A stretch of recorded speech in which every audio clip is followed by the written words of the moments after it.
Hello and welcome to this last part of the course.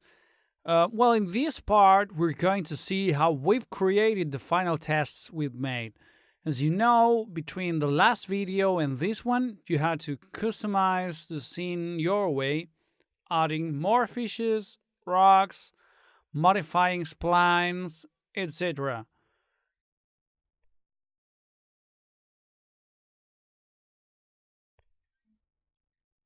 In this case, I did the same we talked about.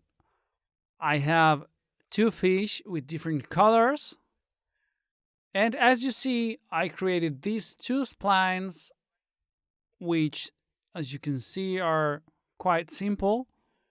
And what I did in order to create them is choosing the pen tool. Let me pause here for a minute. So I created this spline like this. Notice the resulting shape is this because of the spline type selected.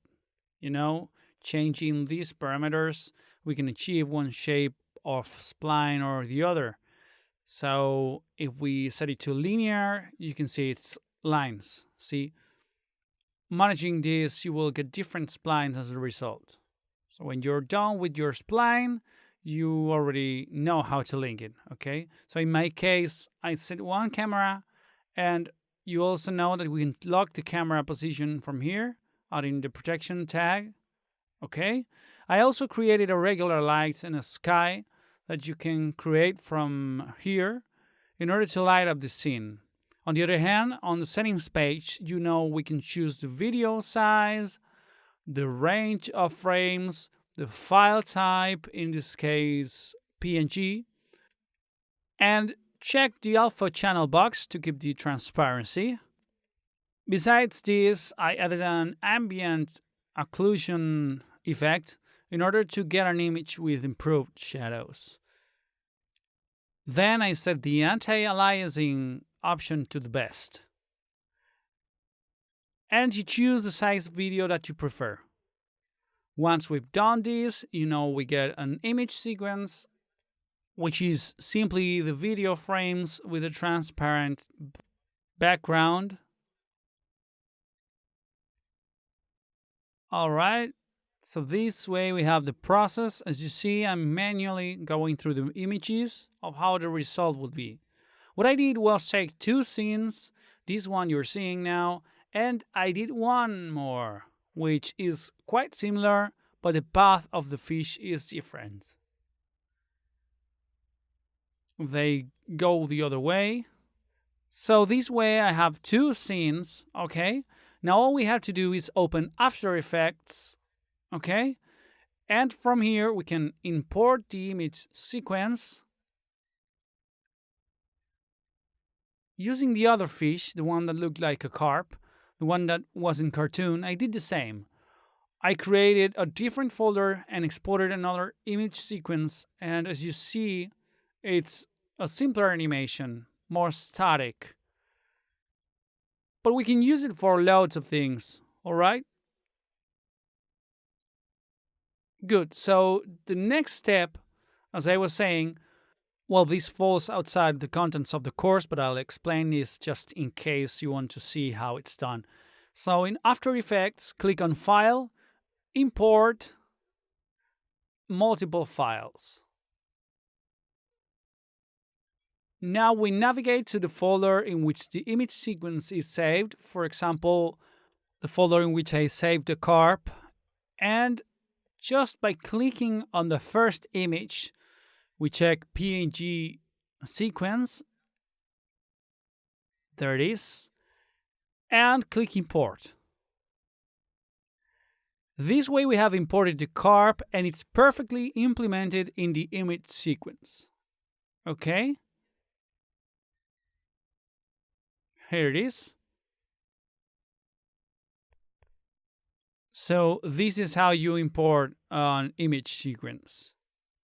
I had already imported the carp, which is here, see?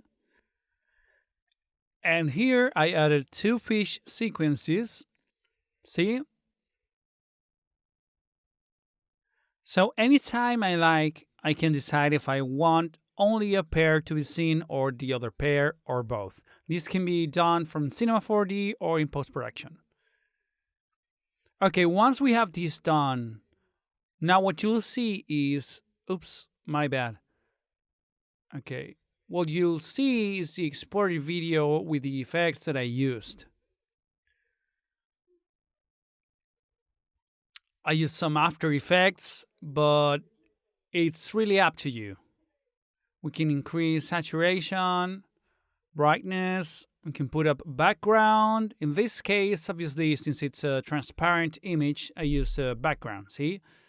And the background is just a simple blurred ozone texture, okay? Anything else is just the image. I've added some filters. We can't see the video because it's not linked, though I can try and link it again. Let's see.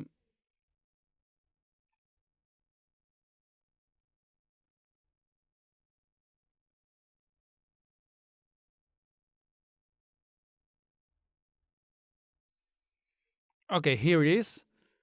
You know, when you're working on After Effects with an imported media, be sure not to move that to a different folder because it will unlink from the project.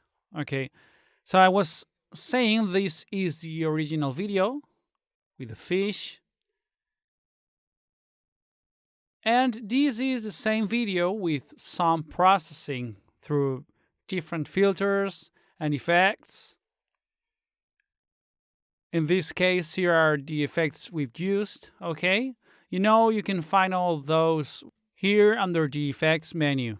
So you can try things and decide which look you want your work to have. So see this, for example, with these halo lights, a different color balance with some kind of emerald blue, the brightness. See that we have different effects. Here, for example, the color change, we can take it out or leave it as you prefer. As I'm saying, you are free to do as you like. In addition to these effects, we can use very different effects like Invert, which can look good for maybe a different kind of projects. It's the same video, but as you see, we've inverted the colors.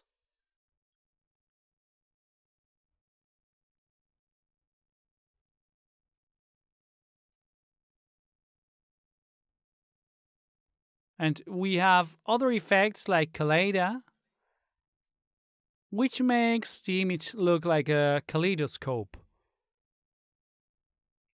So I can show you here the results. You can play with these options. But anyway, the final result in this case would be this one. We see the fish, how they move and dive through the ocean. We could add maybe some more bubble effects, etc. Then we also have the other video, the one with the carp. Oops. Sorry. Here it is.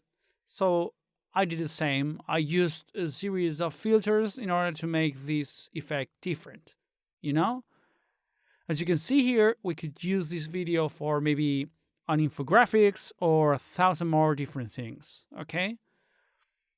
And that's pretty much it. I hope you like the course. You know, you can practice making the process all over again, but creating maybe a more elaborate character, maybe using a picture this time. And we've seen how we've created all these in ZBrush, exported it to Cinema 4D. We created the skeleton. We've made the animation in order to then bring everything into After Effects. And as you see in After Effects, we only use the image sequences of the animations of the 4 characters. I used blue solid with low transparency and this background right here, which has a Gaussian blur effect on it. But if I disable it, see? And if I scale it a bit, you'll see it's actually a picture of a sea bottom, just an image. All right? Obviously, if we decide to do so, we could also create this background on Cinema 4D. I mean, we can also set a floor here. Let me get out of the camera for a moment. As I was saying, we can set this floor here, which has no ending.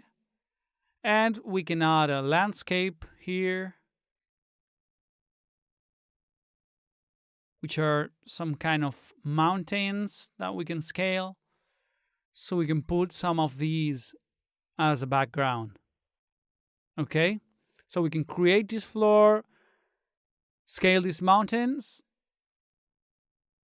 put some texture on them, and instead of exporting an image sequence as we've seen through the course and then post-produce them in After Effects, we can do it this way too to get a video which looks more similar to this one, which is the same but with the background made using Cinema 4D. And thanks to that, we can notice the fish have their own shadows, see?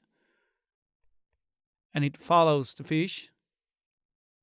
How you do this is up to you. So that's pretty much it. I hope you enjoyed it. Keep on practicing these skills and see you on the next course. Goodbye.